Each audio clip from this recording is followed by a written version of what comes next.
James is there. I'm Kyle. Joe Brazil's doing whatever Joe does back there. He's over there Just doing vibing. things.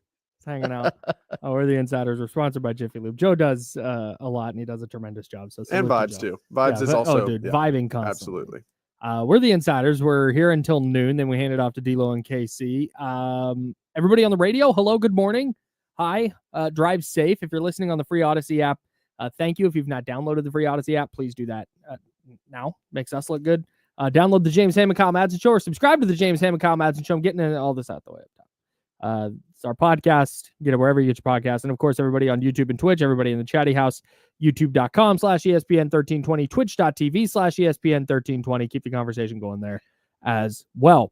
All right. So I have a couple of things off top here that are not related to the Pelicans-Clippers game I got locked into last night. Okay. One thing, just real quick. This is a pet peeve of mine, and I'm trying to eradicate this from society, and I'm having a hard time with it. Okay. It's daylight saving time. It's so horrible. Saving. There's no S on the end. It's daylight saving time. Okay. Everybody says it's daylight savings time. It's not savings time. It's saving time. So you're trying to eradicate people saving, saying the S? You're saving daylight. You're not savings daylight. This is how I figured this out. Right now, this is me finding out there's no S.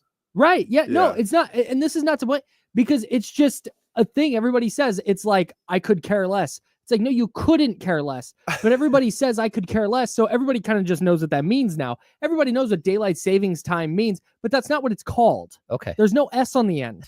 It's saving time. Daylight saving time. The time that saves daylight. There's no S. I want to eradicate it completely. Like whatever it is, however, whether there's an S or no S, I don't want it anymore. I got to tell you. It's horrible. I lived in Arizona for 2.5 years, not to brag. They don't move their clocks. Nope. I did fine. They survived. I also found out living in Arizona that mountain time is the best time to watch football. I used to think Pacific time zone crushed, but mountain time is a little better. Okay. Because you're going, because in Pacific time, you're going like 10 a.m. to 9 p.m. When you go 8:30 to 9, depending on how long the game is, the Sunday night game. In mountain time, you're 11 a.m. until like 9:30 or 10 p.m. And that aligns much more with my interests. It's 1 extra hour to get up and do stuff in the morning. It takes you closer to bedtime for me. I know that's not for everybody, but for me, mountain time kicks ass. Big mountain time guy. Interesting. And for the first few weeks of the NFL season, you get mountain time in Arizona. I've only lived in the Pacific time zone for the last few weeks. Entire life. Yeah. I've done plenty of travel, but living, it's only been the Pacific time zone. And I'm so used to it that I like the 10 a.m. start because you can get stuff done. Like we'll get up early and watch soccer. We can get a whole match in before, the early football games start. And then, basically you get done at 8 and you got some time. So this is where we differ. If I'm not having to write where inactives come out at 8:30 for a 10 o'clock game, I'm up at like 9-ish. So when a game at 11 really gives that really extends the morning for me. So it's not like roll out of bed, feet hit the floor, I'm making coffee. All right, football time. Got it. Got a little extra time in the morning, but again, that's personal preference. So my Sundays are different. My Saturdays are like it's the Herkel Durkel day. It's where we just like lounge around. What? We've talked about this before. It's called Herkel Durkeling. We have not talked about this. We have talked about this. I would have no chance. We have. I would have remembered you saying Herkel Durkel. That's insane. It's a Scottish phrase this is all new to me. For basically you may wake up, but you just hang out and don't get out of bed. You just like sit there and like lounge around until a lazy day. A lazy day. But like in bed. It's called Herkel Durkeling. Yeah, it's an actual thing. Where you choose to Herkel Durkel is your business. That's right. The kids call it bed rotting now. Yeah, dude, bed rotting, couch rotting. Yeah. Love a good couch. Herkel Durkel, though, I might start using that. See, I am not. No chance. I'm introducing it. That. Oh my god! You're gonna say it to your wife. She's gonna be like, "I like that word," No, I'm and she's not. gonna be like, "I will not be saying that to her. That is crude." With the wife, yeah, we just chill. Well, sometimes like she'll get up and go to like gym class stuff, and then she'll come back, and sure, I'm still lounging. We have sports to talk about. We might have we might have Lawrence Butler joining us. Okay, TBD. Maybe not. Sacramento A's own Lawrence Butler, who just signed a massive extension, could be joining us at some point in the 10 o'clock hour. Okay. From what I understand, because they play today at 1, he's got a pregame workout, and then the goal is he'll come off the field and call us. But if he does not get off the field in time to call us, then I don't know. We might be able to push it. Okay. But TBD. Stick around. Find out if Lawrence Butler of your Sacramento A's is going to join us. I'm here for it, whether he's here or not. Salute to the A's PR staff. They do such a great job. The other thing, real quick, these are just the things I think about when I don't have a ton of sports to think about. I think I've decided that I miss monoculture so much that anytime there's a monoculture type thing, I'm just going to dive into it. Okay. White Lotus, Severance, these shows that come out once a week and everybody kind of like watches, together on the internet and everybody reacts and all the articles come out. I'm all the way in on that. I miss that so much. I miss sitting down on like whenever 24 was on. It's like, oh, Wednesday night, 24. On Fox. We're locked in. Kiefer Sutherland, let's go. Jack Bauer, going to save the world. Like, I miss that so bad because for a while, a show would come out on streaming and just all the episodes, and it'd be all about binge watching. Well, now we've gotten away from that a little bit, where there are still bingeable shows. You were just talking about How I Met Your Mother. You just rip through all 9 seasons. Perfect bingeable. All nine seasons. Perfect bingeable like show. A week. Yep. Brooklyn Nine-Nine was one I like a lot. Like 30 Rock. Like, those are easy binging shows. But a show like Severance, you got to let it sit for a while. You got to sit with it for a while. White Lotus, hey, let's talk about what do we think the theories are with this guy? What do we think's going on with this group of people? Like, it's so much more fun that way. And I'm now like, I wake up on Monday and I'm like, can't wait for Thursday because that's Severance Day. And I can't wait for Severance. Okay, so I haven't caught up on Severance yet, but I do like White Lotus. We watched White Lotus last night. It's just like every episode, you're just sitting there like, okay, this is so awkward and weird. And I don't know what's going to happen. It's so off-putting. Yeah. Like everything about it. Like I wasn't paying attention in one of the opening scenes when the robe scene, I missed that. And my wife's like, oh, that was unnecessary. Saw way more of Lucius Malfoy than I ever needed to see. That's right. Holy smokes. That was unnecessary. Yikes. And I'm like, what did I miss? Should I rewind? She's like, nope. Nope. Don't need to rewind. Nope. All right. You watched White Lotus last night. I also watched White Lotus last night. But before that, I tapped into Pelicans Clippers. Only game on the schedule that affected the Kings at all. Okay. Was Pels Clips. Yeah, there's a bunch of East Coast games. Dude, the Pelicans looked really good. They played really well. So you're saying there's a chance? They beat the Clips 127-120. I had a really good time watching that game because you had Zion, who had a triple-double. And I know we talk about this a lot with Domantas Sabonis. The physicality that officials let defenders play with against Zion is insane. There was one where Chris Dunn's following him around a screen and he gets hung up on the screen. So he just runs into Zion and just pushes him off his spot. No call, just barrels into him. As Zion was getting the ball on like a dribble handoff, just plows into Zion. Zion loses his feet. No call. Just insane, right?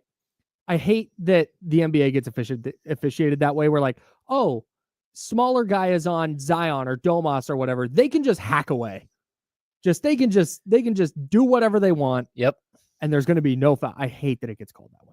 Okay. Or not called that way. So you brought up Chris Dunn. Chris Dunn is the Moses Brown of guards. That dude is the biggest hack I've seen in the NBA in a long time. Oh, man, I like Chris Dunn. Like skill-wise, Chris Dunn, like I do like his offensive game, and he's an aggressive defender. But that dude, like he slapped Trey Lyles across the face the other night so bad that it should have been looked at for a flagrant. Sure. And no, of course not. They don't. But you're right, man. Like I don't get I think that's why foul grifting is so infuriating for me. Big time. So like when I watch Shea, it's like, man, that is for everything he does, they call a foul against. Yeah. And then you watch Domas play, and dudes are like just beating on the guy. He gets hit in the head repeatedly during the game, which anytime a player gets hit in the head is supposed to be reviewed for a flagrant foul. Right. They don't even look at it anymore. They're like, well, we know, then let the guy wear a helmet.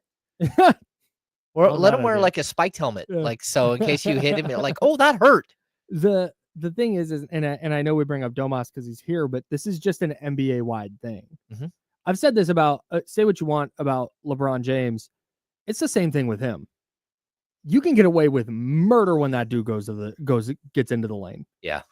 And he gets plenty of foul calls, so I'm not crying for LeBron James, but it is an issue with how the NBA is officiated, because you're right. So smaller guy gets matched up on bigger guy and can just grab and pull and push and hack and nothing. But Shai Gilgeous-Alexander jumps sideways on a jumper and creates contact with defender who has stopped. He creates a contact and he gets free throws. Yeah, the juxtaposition of that doesn't work for me. Yeah, not a fan. I don't like it either. And it's like someone sneezes in the stands and Shea gets a foul call. Mm-hmm. And again, Domas or Valanciunas, same thing. Sure. Even for that matter, Jokic gets hit all the time. Yeah. And there's just no calls. Nope. Yeah, it's weird. I hate it. Weird dynamic to the league. I had 2 takeaways from the game last night, aside from the Clippers losing, which is good news for the Kings. Oh, the Kings now 2 back of the 8 seed. 2 back? Yeah, 2 back of the 8 seed. No, game and a half. Game and a half back of the 8 seed. Yeah, and so people know why that matters, is if you finish in the 8 seed, you have a 1-game shot to get moved to the 7 seed. Mm-hmm. If you finish in the 9th or 10th seed, the best you can do is the 8th seed. Mm-hmm. So you have to win the 9-10 matchup in the play-in, and then you have to win whoever loses the 7-8 game, mm-hmm. and then you're the 8th seed. So the best you can do if you're 9-10, the best you can do is 8. Yeah, and you've got to win twice to get there. Yeah, and that matters because the Oklahoma City Thunder, who are just incredible, are right now, waiting for whoever makes it to that 8 seed. Mm-hmm. And the number 2 seed, it could be the Lakers, it could be the Nuggets, but either way, it's an easier matchup than the Thunder. Yeah, that's what we're tracking for now. Mm-hmm. Still hoping for the 6. You got to get to 8 first, and then you can track down 7, yeah. and then we can worry about 6. But the Clippers, aside from their loss helping the Kings, there's 2 things I took away. One, their TV team is really good. Antonio Daniels, their color analyst, does a really nice job. Yeah, I had a blast listening to them yesterday. Okay, just because it's just on. I'm doing some work stuff. I'm working out and just really enjoyed. Like, I learned a lot about the Pelicans watching that game last night. So salute to their TV team. The second thing, you saw the signs of New Orleans being really freaking good again next year. They keep pulling you back in. They do, bro. They do. And I know, like, okay, look, it's baked in with Zion, the health thing. Mm-hmm. Like, we get it. I know that you can't rely on him to be healthy. But when you see him healthy, when you see him playing like he did last night, playing, thanks to Antonio Daniels, I learned this. They changed his rotation last night, where he used to come out like 7 minutes into the first quarter, and they extended his rotation last night. Okay. Presumably because they think he's healthy enough to do so now and has enough wind to do so now. Okay. And when you see him healthy and playing like he did last night, you understand why they keep hanging on to him. You understand why the allure of, all right, hey, if we get one healthy season out of this guy, he is good enough that he could carry us to a conference finals. Like, you see the allure. And I feel bad because I don't know if he'll ever have a season where he plays 78 games, 75 games, 70 games. I don't know, but I get why they hang on to him, and I get why they're like, hey, but maybe this will be the year, because you get Trey Murphy in there, CJ McCollum, Carlo Matkovich just figuring it out in the NBA. Mm-hmm. Had a couple of really nice moments last night with Trey Murphy, and then you get Herb Jones back. You got Jose Alvarado off the bench. That's a good group of players if they're healthy and playing together. Well, they also have DeJounte Murray. DeJounte Murray, yes. Yeah, like no, they're a deep team when they're healthy. Yves Missi looks good, the rookie. Yeah. This was it was always going to be a down year when you looked at their stuff, but the Zion thing is just complicated. It's so complicated. It's everything with the Pelicans. I'm telling you now, my take on the Pelicans, if Zion is on their team next year, is they'll go as far as Zion does. Okay. That's it. They have a talented group, and if they're healthy, they're better than whatever they have 16 wins or right now or whatever. But man, just watching them last night, because I think the Clippers are pretty good, and watching them not dominate but really control the game the way they did, I was super impressed. Shout out to the Pelicans. Got a big win when the Kings needed them to. All right, the Bucks pulled the Kings last night. Does that mean they're going to fire Mike Brown? We'll talk about that. We've got some news from around the sports world. NFL free agency continues. Draft picks. The draft order is officially out. And no Kings today, but it's a huge night for them. And we'll tell you why. Coming up on the Insiders, and maybe Lawrence Butler. Maybe the newest Athletic to get an extension will join us on the Insider, sponsored by Jiffy Lube. He's James Ham. I'm Kyle Matson. Joe Brazil's pushing buttons on ESPN 1320, Sacramento Sports Center. Yeah, man, this is crazy. Yeah, you did mean Doc Rivers, not Mike Brown. No, that was the joke. Oh, all right. The Bucks ran into the exact same issue the Kings did against Detroit, where they're up 3. Oh, got it. Giannis fouls Halliburton on a 3. He hits the 3 and the free throw. Pacers win. I'm blaming Mike Brown. Okay. That's funny. My thoughts on the Lilo and Stitch trailer are embarrassing because I cried. That's why I can't. I really want to get a tattoo like back here in the neck area. Oh yeah. But I'm the type that cries at a Lilo and Stitch trailer. I can't have a tattoo above the chest.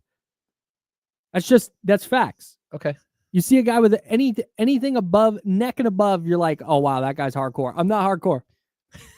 Give me an Amazon commercial that'll tug your heartstrings a little. I'll cry at that.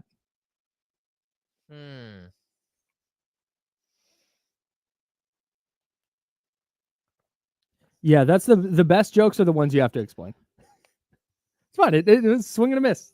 Oh, hello, hi. I want to wave to those people. I waved too. Yeah, nice. We're real friendly in here. Why do they have a Target? No chance, dude. I'm a Weenie Hut Jr. for sure. Is it just me? They're carrying around a Target like basket. Target basket. Yeah. You don't do that? At work? No. That's not weird. I swear. I starred a thing in here. Oh yeah. This is okay. So I want to get to what Jim Garfinkel said, but I want to talk about that on the show because it's a great question by Jim. Yeah. Mark said White Lotus every episode this season's the same. This is I'm interested to see where the show is going, so I'm going to continue watching. Plus, I'm a Lisa stan, so I'm going to watch for her. But it feels like the first 3 episodes could have been 1.5 episodes. Like they're dropping breadcrumbs at such a slow rate. I feel like there are so many scenes where nothing notable happens. And maybe it'll all come back eventually, but that's why I like Severance so much, because when something happens, they typically tell you what that thing was like within that episode. Typically. Yeah.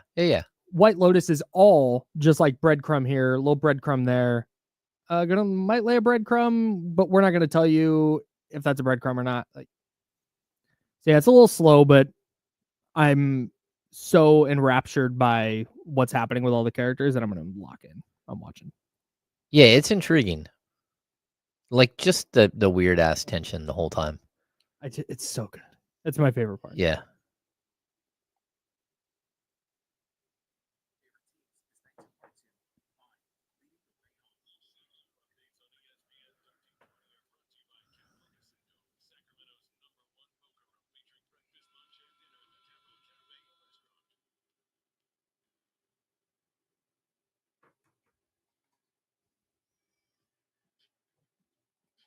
Now, back to the Insiders with James Ham and Kyle Madsen, brought to you by Jiffy Lube on ESPN 1320.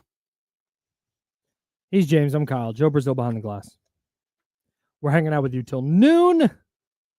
Hey, if you want to go to Aftershock, which I'm pretty sure you probably do, this is the spot to win tickets. The rock stations, the Eagle, KRXQ, 98 Rock,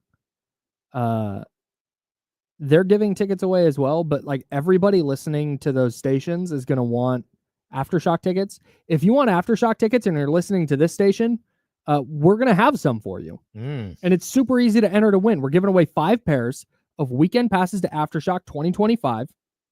All you have to do, go to the ESPN1320.com, go to the contest page, and you enter and you have a chance to win. You can go to Aftershock 2025 as a guest of ESPN 1320 and Danny Wimmer Presents. Nice. Yeah. Get your Aftershock tickets, man. Get them for free. Weekend passes. Saturday, Sunday, you're in. You don't have to worry about it. Isn't there Thursday? There's Thursday, Friday, Saturday, Sunday. I took weekend passes to mean Saturday, Sunday. Oh. Is that what that means? I will get back to you on that. But can you hit promotions and ask? That's a good question. So okay, thanks. Let me hit promotions. We used to hit one-day passes. If it's the GA, I'll take a look real quick. But if it's GA weekend, it's all 4 days. Yeah. Nice. And that's right. It confused me a little bit last year, but they count the weekend as the whole event. All Aftershock. Got it. Yeah. Okay. Well, dude. So if it's only 2 days, we'll specify you get 2 days. If it says GA, it says weekend passes. Yeah. No. General admission weekend passes. I'll get back to you, but that should be all 4 okay. days. Yeah. We're gonna say 4 days for now. With an asterisk. Yeah, well, or you can go to ESPN1320.com, go to the contest page and find out. It might say something right there. It might tell you what you win. All right. I have we got a bunch of King stuff to get into, but I have some 49ers takes to get off my chest. Okay. I need it to be clear.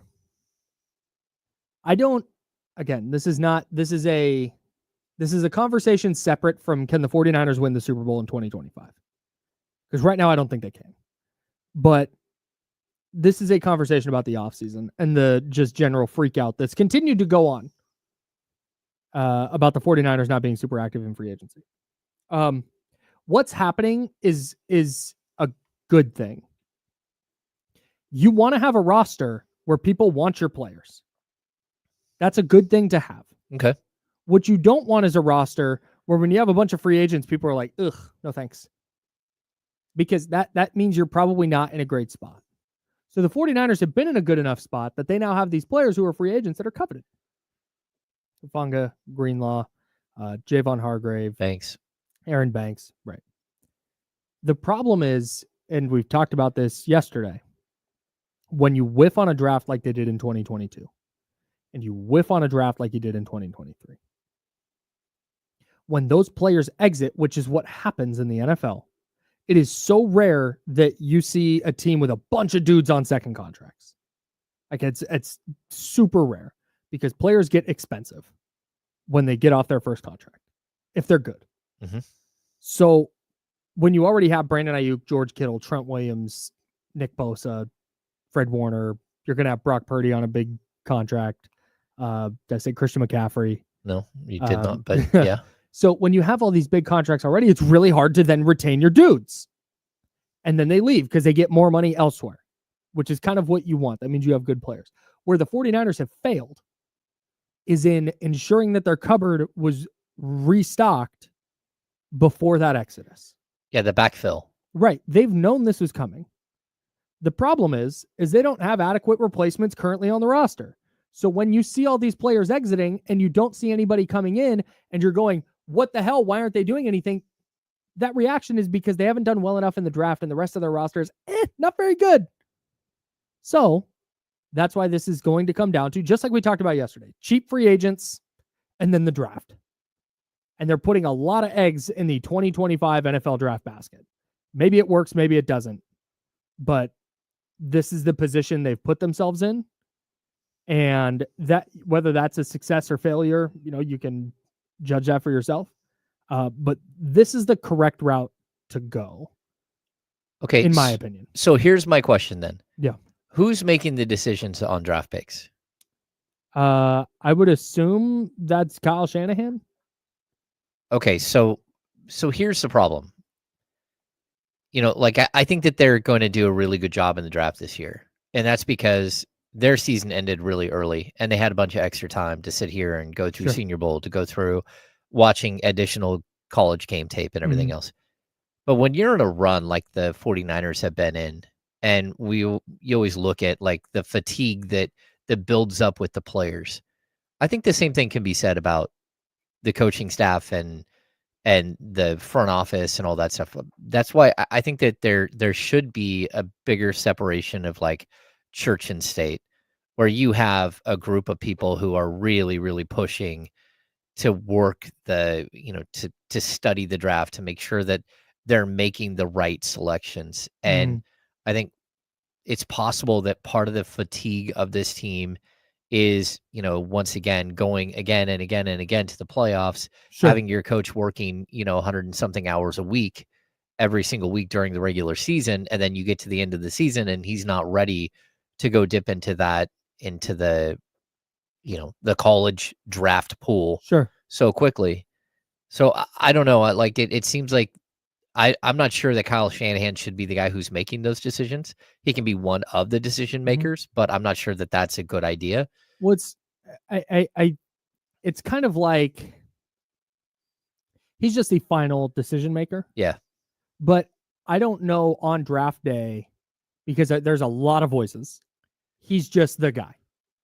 Comes down to, if he wants that person, he's going to draft them. But on the other hand, if there's a person he really wants, and there's consensus in the room that they should take player B instead of player A, then I think they'll go that direction. But that I'm not 100% sure exactly how that dynamic works, but he has final say over the roster. I'm interested to see, because Adam Peters left and the 49ers had a little bit of shuffling in their front office. And Adam Peters left after the 2022 draft, where the only really notable addition there was Brock Purdy. 7th round flyer, last pick of the draft. Yeah. Drake Jackson, non-factor. Ty Davis-Price, non-factor. Danny Gray, non-factor. Spencer Burford might start this year, but has largely been a non-factor. He started at right guard, was not great. Even if he does, he's probably at the end of his contract anyways, and you might 4th year. And you might lose him anyways this offseason. Right. Samuel Womack, non-factor. Nick Zakel, non-factor. Kalia Davis, non-factor. You get it. 2023, same deal. You can go down the list. A lot of non-factors there with Jair Brown may or may not start. But then you go to 2024, their first draft after Adam Peters left. You get Ricky Pearsall, who limited action, looked good. Renardo Green earned a starting job. Dominic Pooney earned an extra $800,000 from the NFL for a performance bonus because he played so well at right guard. Yep, and he's probably moving to left, right? No, I imagine they'll keep him there. Guard. Yeah. Okay. Malik Mustafa wound up being a starter and being a good player. Isaac Garendo flashed at the end of the year. Looks like a good player.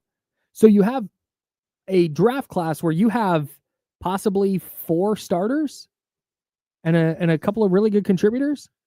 That's not bad. Right. That's what they need again this year. And that was their first draft without Adam Peters. So I think if you're looking for reasons for optimism, that's it. But at the same time, I mean, you've covered a bunch of NBA drafts. It's the same exact thing in the NFL where, man, it is really hard to find like a sure thing. Oh, yeah, it's tough. And it's tough to find. I think, again, watching European soccer, like comparing what we see now to like European soccer is so strange, because what they do is like you hire a new coach and then he goes out and he might not be from your league. He might be from some other league, and like a Premier League team might hire like a coach from Serie A. Yeah. So again, like Manchester United brought in Eric Ten Hag, which you always, an insane. And he's from Ajax. And so like totally different countries and everything else. You bring him in and he starts bringing in his players. And then you realize very quickly his players, a lot of them that he brought in, they're just not Premier League players. Mm-hmm. They're just not good enough. They don't pick up on the pace fast enough, and all of a sudden, what they did at their lower level team, they can't do in the Premier League. And I feel like the NFL is a little bit more like that too, where you're always drafting for like who's the head coach, who's the defensive coordinator, and then it becomes like very, very complicated afterwards because like you go out and you get a bunch of 3-4 linemen, and all of a sudden you're running a 4-3, and half of those guys don't work anymore, or the linebacker situation. So there's all of these things that can happen that don't make a lot of sense. But the 49ers shouldn't have that issue. The 49ers have had while their defensive coordinator position has been like all over the board, it's still the same. Schematically, they've been the same. Exactly, schematically. So that's where you start to look and go, okay, how are you missing on this? Because it shouldn't be that difficult to fill the voids in your system. Right. And they've missed again and again and again. Even, going out and getting these like speed wide receivers that always bust for them. That doesn't make a lot of sense, right? Because you don't really play to that. Right. That's not the type of player that you usually have in your system. Well, and if you're going to go get that player, and wide receivers are a great example, but pick any position. If you're going to say, okay, we're getting Danny Gray because he does this thing really well, then find ways to fit him into your offense where he can do the things that he does well. Yeah. Don't go, hey, you're fast as hell. You need to work on A, B, and C before you can play. It's like, if that's the case, then don't draft him. If you're going to need this guy to do all this stuff instead, what's the point? Yeah. Draft a different player. No, I totally get it. Draft the player for the position. Yeah. I've talked about this with the G League.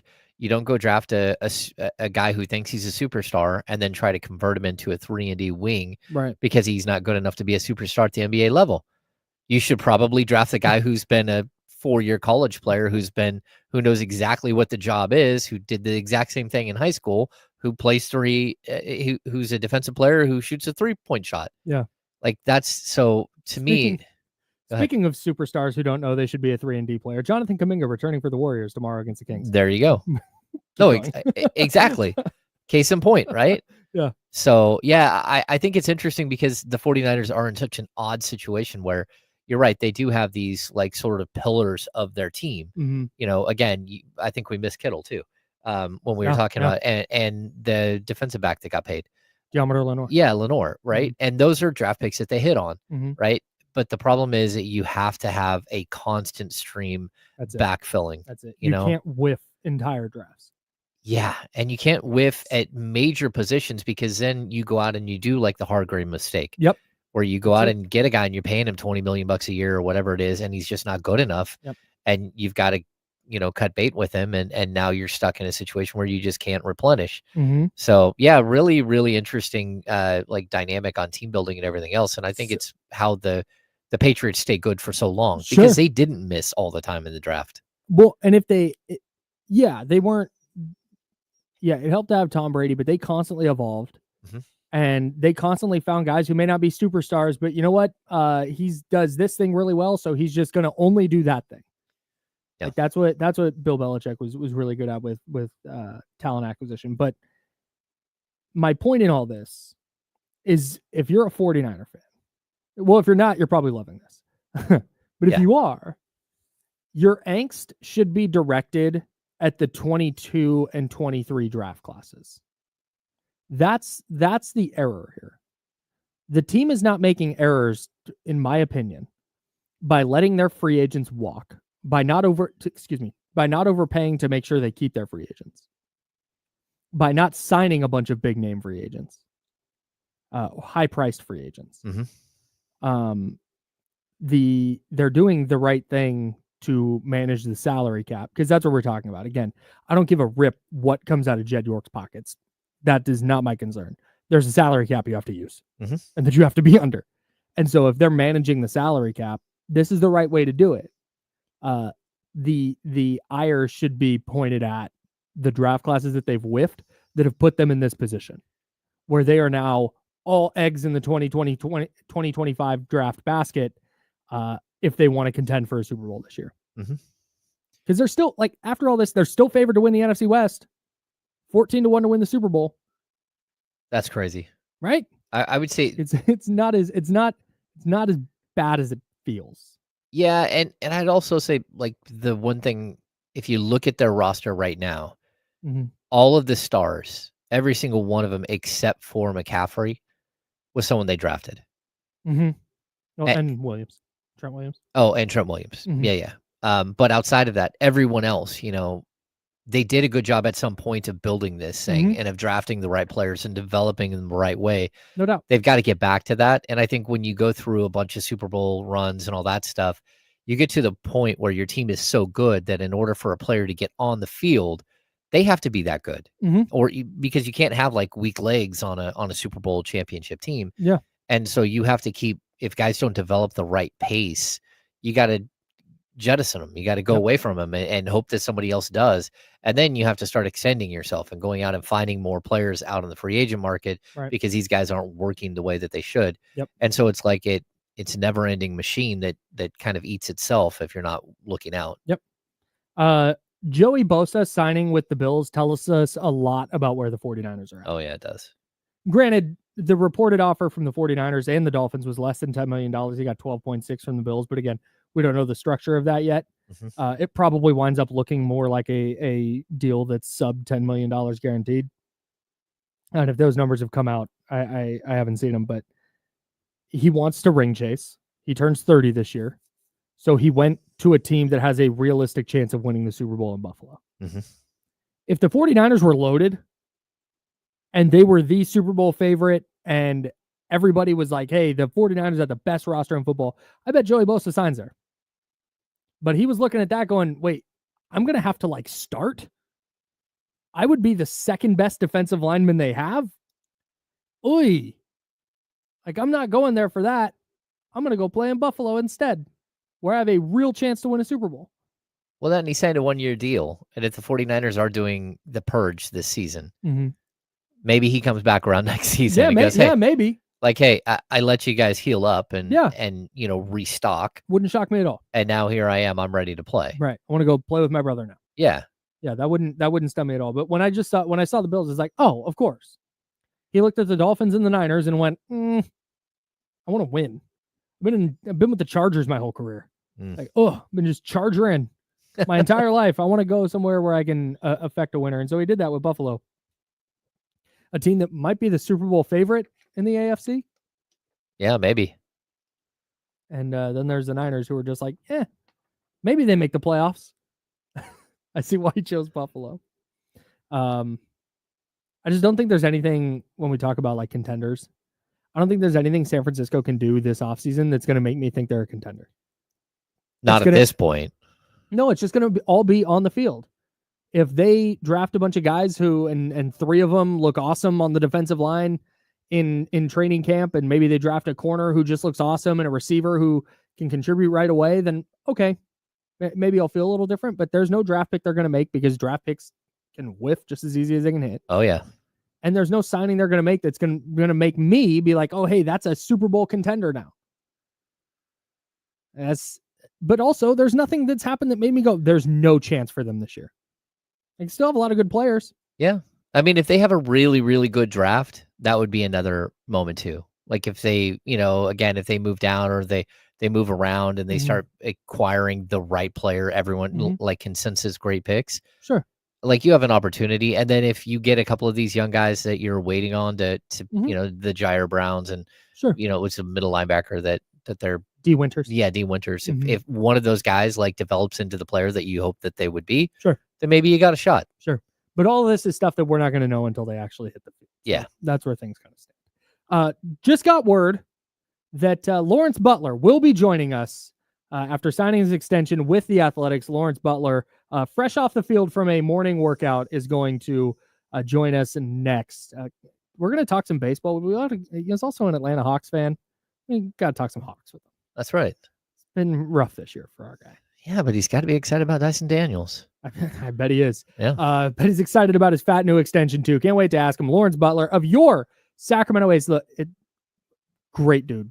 Super fun. Oh, yeah. I think you guys are going to really enjoy rooting for him while he's here in the 916. He's James Ham. I'm Kyle Madsen. That's Joe Brazil. We're sponsored by Jiffy Lube. This is The Insiders on ESPN 1320, Sacramento Sports Center.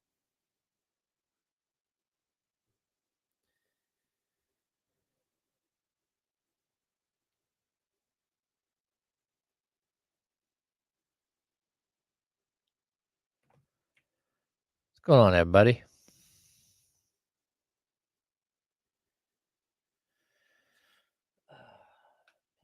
Yes. Yes.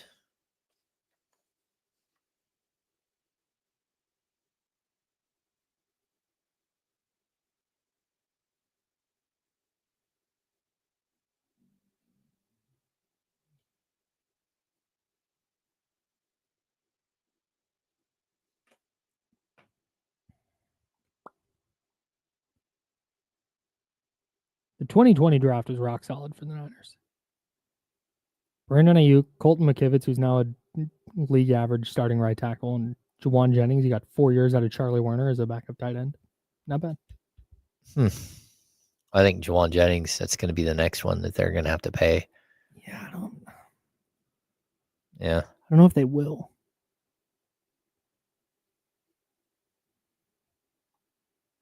Oh, good question. Ham, what's your favorite Disney movie, if you have one? I don't know.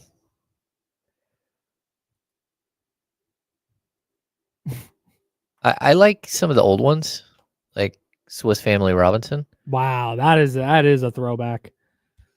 Yeah, we'll watch that. Like the boys, we'll watch it. So I agree with this, Scooter, but also he is still a massive, massive question mark. Who? Dre Greenlaw. Oh, yeah. Like he might just never quite be the same. No, totally. That's there's a good chance that he's not the same. Yeah. Like he looked really good in a half of football last year, but then he had to leave because he was hurt. And then he had to leave the next game because he got hurt again. That just might kind of be an issue for him.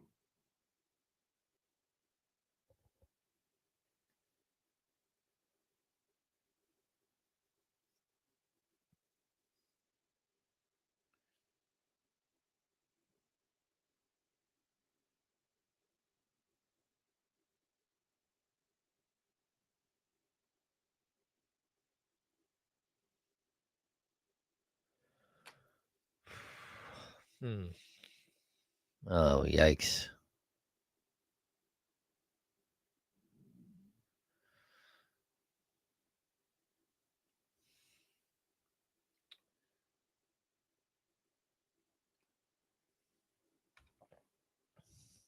I don't know. I like Disney movies. I mean, I just don't know that I've thought about it enough where I have like a ranking of my top Disney movies.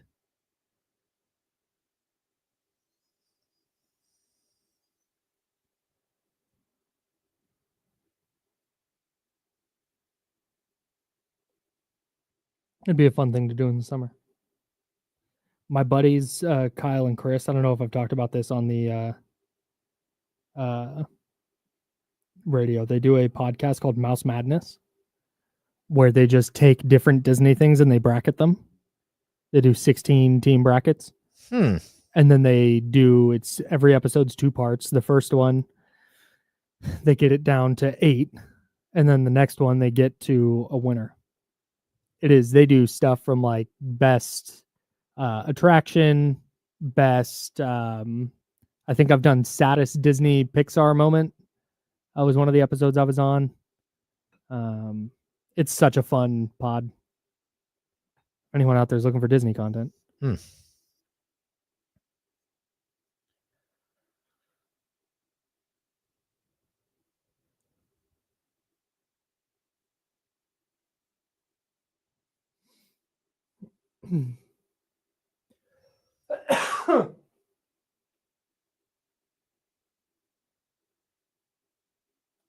I think this is going to be a really, really interesting, 2-month stretch here for the Kings. Yeah, it is. I think it's going to be really wild. Well, we have no idea what direction anything's going to go, but I do know that we're going to have to wait and see how it kind of levels out.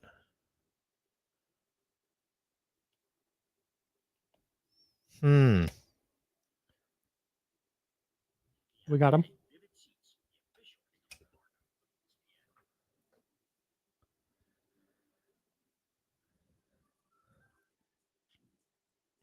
Now, back to the Insiders with James Ham and Kyle Madsen, brought to you by Jiffy Lube on ESPN 1320.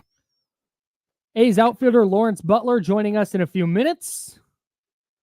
It's actually kind of funny. You know how yesterday we were talking about draft picks and the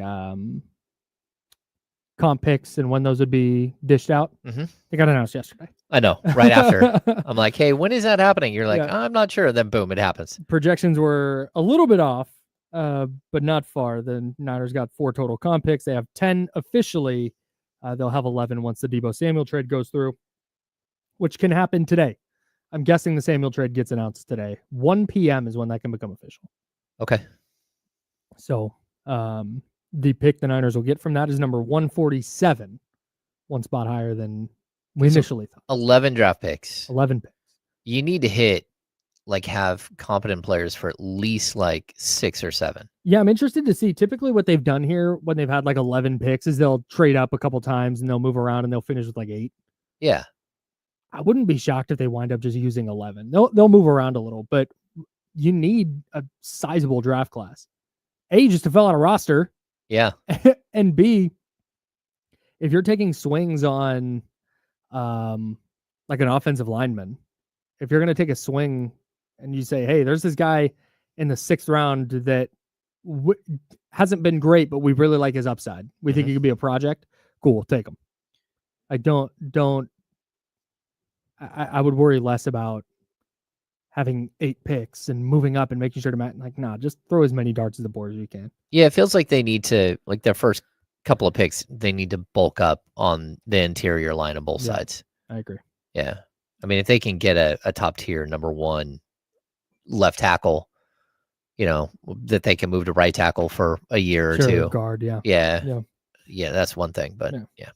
Holy smokes. I just looked up the weather in Phoenix. Just kind of in the general area where spring training is. It is a high of 70 today and a low of 56. Oh. Weather in Arizona this time of year is crazy. It's the thing I miss. Spring training is the thing I miss the most about living there. A lot of things I don't miss about living there. But being able to I'm off work I work kind of a weird schedule. I'm off work at 2:00 and there's a game in Mesa at 4:05. Cool, I'm in there. There's a game at 7:00 in Surprise. Cool, I'm driving out. That's why I loved working. I mean, in Berkeley, when I lived in Berkeley, it cost $1.60 to take the BART to the Coliseum. Yeah. And then they had Coke cards, so you could get in and sit in the outfield for $1, and you can get a Coke for $1, and you can get a hot dog for $1. It's spectacular. Literally a $5 day to go sit out of the ballpark all day long. That's the other. I think of all the nostalgic sports things, I think that's what I miss the most. $1 hot dog night or $2 Wednesdays or whatever. I feel like teams don't have that kind of stuff anymore. No, because it seems like every time you do $1 beer night or whatever, it becomes a major issue. Doesn't have to be $1 beers. That's true. But just hey, $2 Wednesdays, you can get an upper deck seat. Yeah, for $2. Yeah. Was it Matt Ishbia in Phoenix? Did the a family what did they call it? The value menu? Oh. Where nothing on the menu is more than $5. Oh, that's nice. Yeah. That's a cool thing. More teams should do that. No, I think so too. I remember we had a $1 beer night at Arco. $1 beer night's insane. Yeah, that's too far for me. It just gets out of hand. That's rowdy. They weren't very big beers, but it doesn't matter. Still, dude. Yeah. That's when Sac State's baseball team was in their conference tournament, it got played down in Mesa, Arizona. We went to the Diamondbacks game. And at the Diamondbacks game, they had a cart. This is not a special thing. It was $4 beers. It was $4 beers, but they were oh, they're only 12 ounces. Great. Okay. I'll take them. And the Athletics said, hey, you know what? We'll take Lawrence Butler on a 7-year extension. The A's outfielder joining us now from Mesa. Lawrence, how's it going, man? How we doing? How's everything going, y'all? It's going fine for us. Not nearly as well as it seems. Oh, he's gone. He left us. Oh, just hung up. We lost That's him. Fine. He said, okay, there we go. He's coming back. Live radio, everybody. Lawrence Butler, we're doing okay. Not nearly as well as you're doing, man. How are things since signing your 7-year, $65 million deal? How we doing, everybody? Thanks for having me on. And things, to be honest, have been a little crazy the past couple of days. But really, I mean, they've been chilling out. But I've been glad. I've been happy. Family's excited. I'm just glad to be here for a long time. Excellent. It's incredible. You're the first guy in a long time to get one of these deals. It just not only eats up all your arbitration years, but then goes a few years past that. Just how crazy is that to be maybe what could be considered like the face of this franchise moving forward? It's pretty crazy, especially because this is an organization I've been drafted by. I went through every level. So, I've kind of just been able to grow as a person and as a player with the A's. So, it's really special that, they gave me this contract to, so I could play here for multiple years. Is it one of those things where you get an extension and you're locked in, so it makes spring training easier, or do you feel like there's a little more pressure now that they've I like the phrasing James used, kind of made you the face of this team moving forward?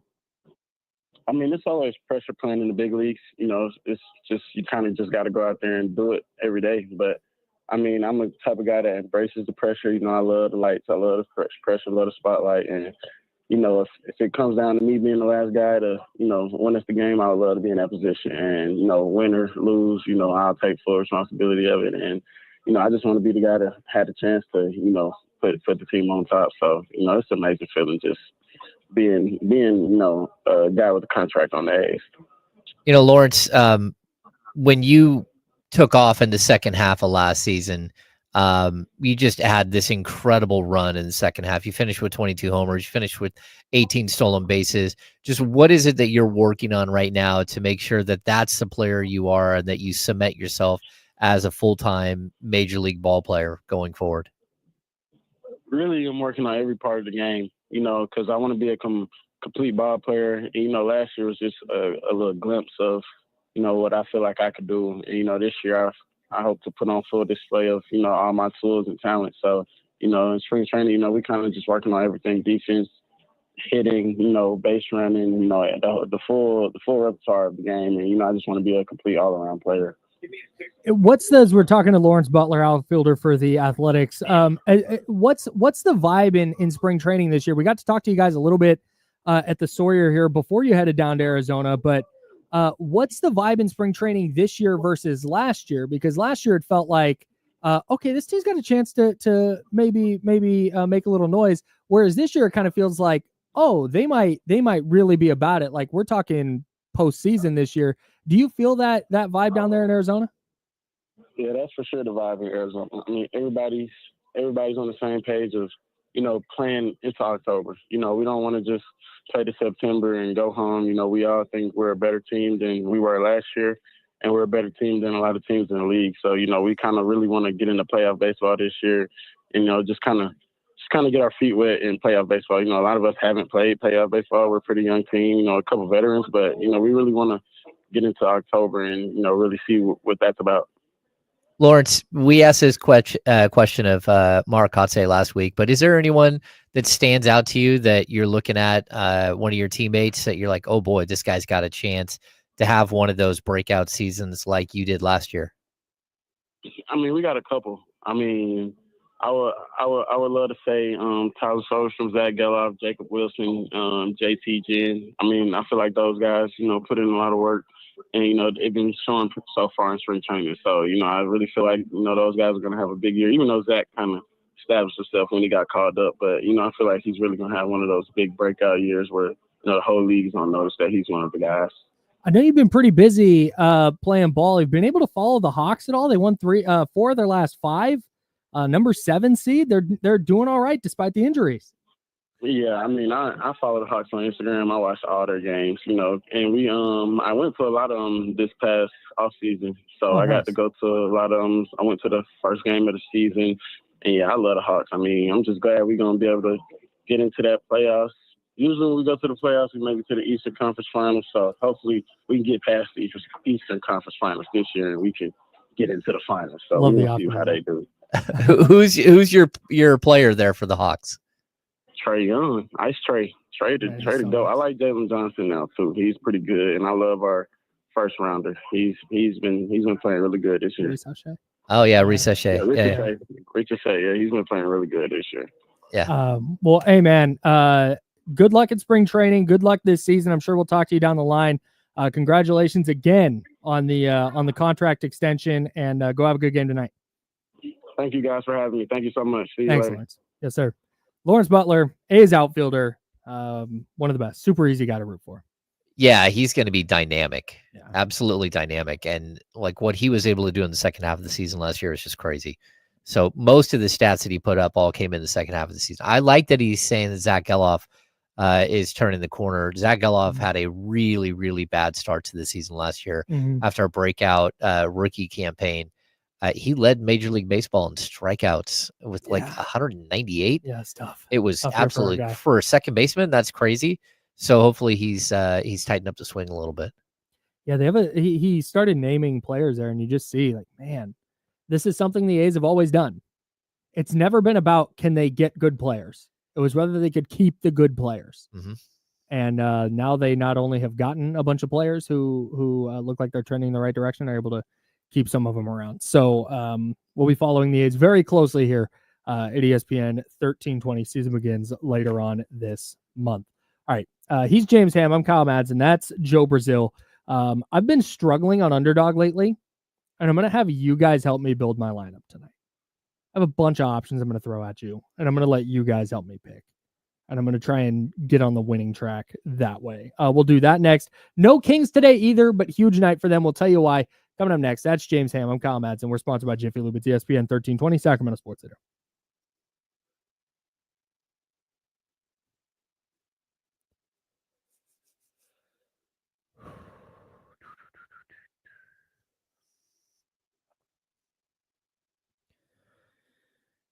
Pretty crazy. They basically locked Lawrence Butler up until he's almost 32 years old. Man, it's just crazy that they were able to get him. What did we say? 6 year? 6 year? 7 years, $65.5 million. 65.5. And if he's awesome, if he like wins an MVP, there will be some kind of extension, I'm sure.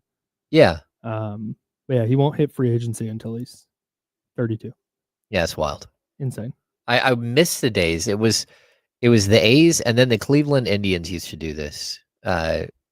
That's how they would build their roster.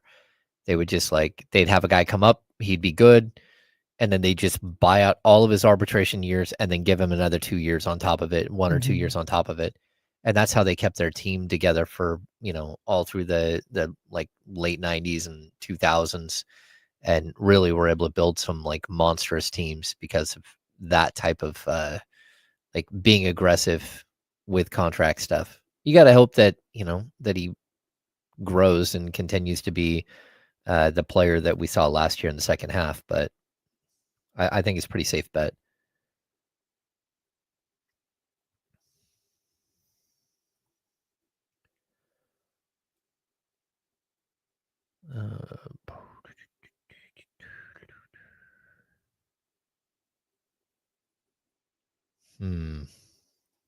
Yeah, salute. Thanks, Pedro. You too.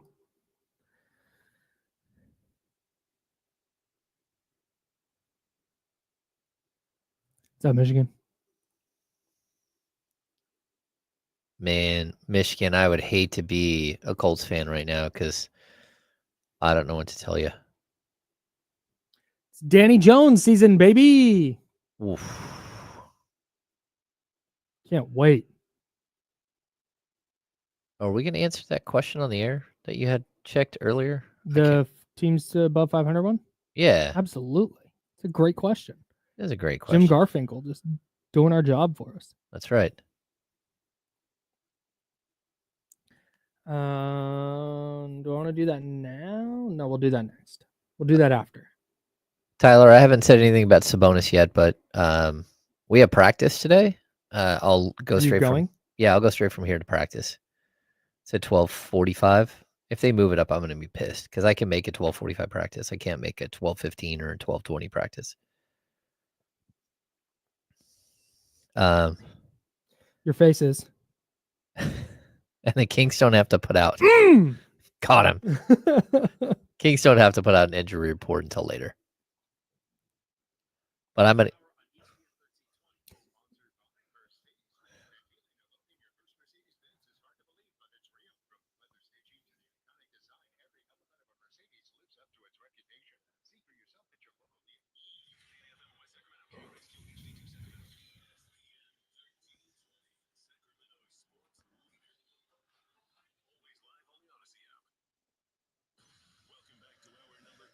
ESPN 1320 Insiders.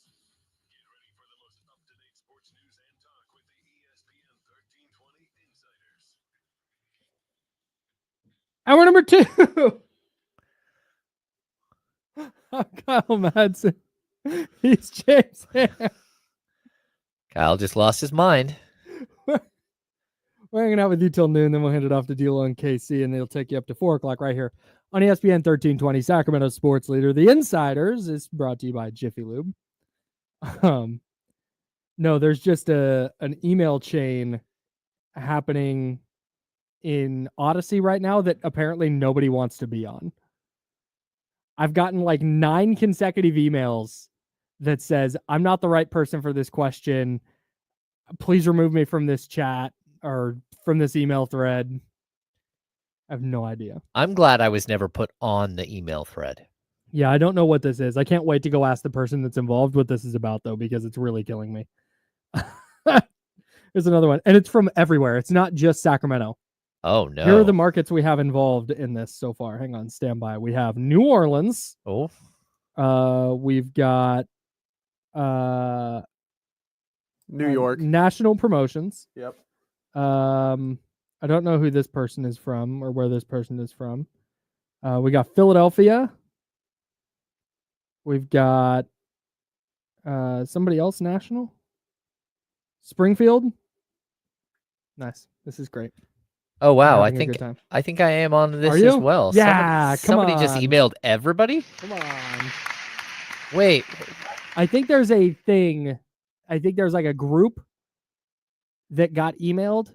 Yeah. And everybody that's in that group is like, I'm not the right person to ask. Somebody just responded, unsubscribe. Yeah, there was a couple people in there a little rubbed the wrong way by this. Yeah, I don't. That's what's so funny. It's like, why are you mad? Aren't we all coworkers? Right. Yeah, we're all friends. And it's very clear this was not sent to you specifically. Yeah. If it does not regard you, delete it. You have to be mean about it. No, how about everyone replies so that way a bunch more emails keep going? Oh, buddy, we break at 16. Bet your ass. At 11:16 a.m., you're getting an email from Kyle Madsen. Oh, I can't wait. I'm replying all. I can't wait. Yeah. I might just I gotta think of a good joke. I absolutely hate group texts. Sure. The biggest thing with group text is the Apple Watch. Where it just starts. You can't silence it? Well, no, I don't have a single group chat with the notifications turned on. They're all silenced. It doesn't ding. It just vibrates anytime I get like my wrist. Like it vibrates like yeah. Like anytime you get like you can't a text, you can't make that not happen? Maybe, but I don't know. I try to duck out of every single one of those funny. emails. Good to know. I'll stop putting you in ESPN 1320 group chats. We just keep getting. Do we have an update? More emails. This is hilarious. It is awesome. Hey guys, unfortunately, the wrong market. It was all the markets. Everybody. Stop the insanity. We do not have access. Oh my God, this is so funny. Okay. This is only a problem because everybody keeps replying to say to stop replying. Yeah, what is going on? This is snowballing. Are we not in on a? Is there a bit happening that we're not in on? Maybe. I guess. Yeah, we can ask. That's crazy. The best part is that the source. Is Sacramento. We can get to the source. We're gonna go ask the source. Absolutely. Absolutely. I can't wait. Big 12 championship, by the way. We're locked in Cincinnati, Iowa State. Iowa State up 8, 10 minutes to go in that game. This is the time of year where I'll start watching college basketball games. That was a nice play. Kessler Edwards looking guy. Nope, never mind. This is the time of year where, like, if Iowa State pulls away in this game, I'm just going to be convinced to pick Iowa State in the bracket a bunch of times. Oh. If Cincinnati comes back and then they wind up being in the bracket, I'll be like, wow, I watched Cincinnati come back against Iowa State. I'm picking them to win their first matchup. See, this is how I do this. This is my very scientific method. I'm totally going to get messed up by, like I told you yesterday, I was sitting, me and my oldest went to lunch. I look up at the screen. I'm like, hey, Cal's playing. And they're playing Virginia Tech in the ACC championship. Like in their tournament, the ACC tournament, and I look up, I'm like, oh yeah, Paige's son is on this team. And next thing you know, Andre started hitting like 1-3 after another. And how many did you finish with? He had 29 points. Oh my God. Yeah, he was spectacular. 11 of 20 shooting. Of course, Nice. you know, Jesuits' own Andre Stojakovic. So yeah, just absolutely spectacular breakout game for him. I don't know. He's 20 years old, 6'7" wing. I don't know if he's gonna be in the draft this year or not. But he's a transfer to Cal from Stanford. He played at Stanford last year, and then of course their head coach left, and so he moved over to Cal, playing for Mark Madsen. Nice. Yeah. Think he comes out of the draft this year? There's a chance. I think what he'll do is he'll test the draft waters this year and see what they look like. And if it's something that makes sense and they think he'll go in the first round, they'll probably leave him in the draft. If not, he'll probably go back to school for one more year. We're all rooting for him, right?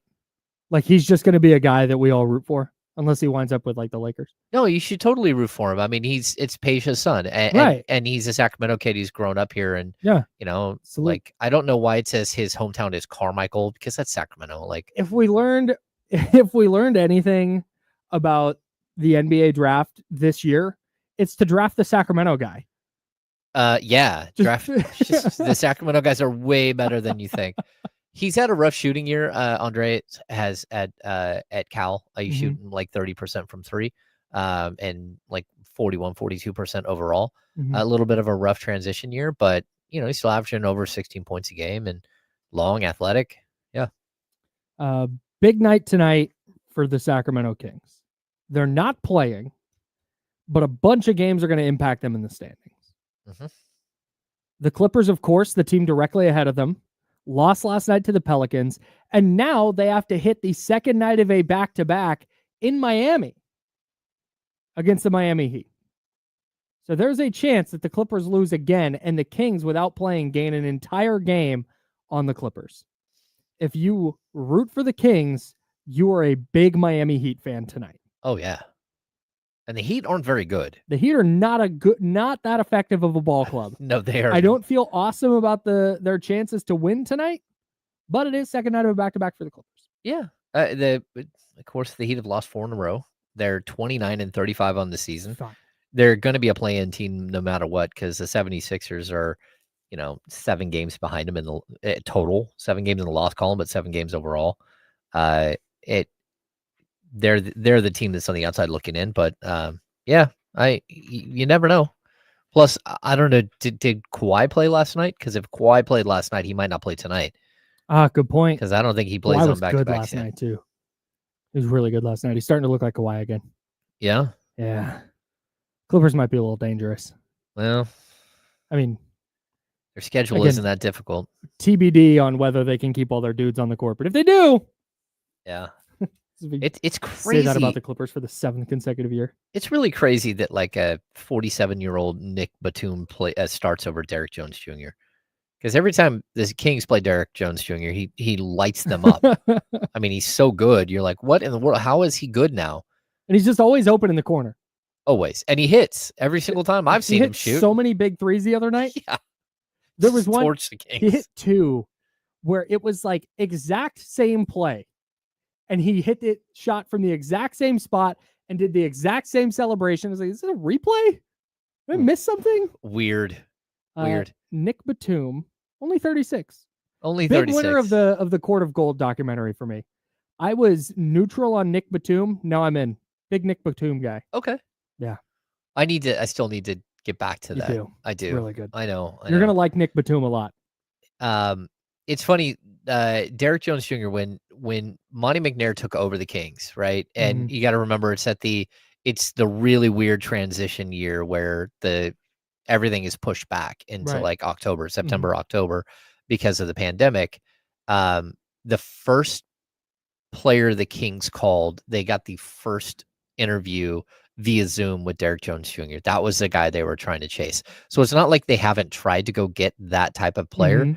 But he was coming off, I think, a couple of years in Portland. No, he went to Portland.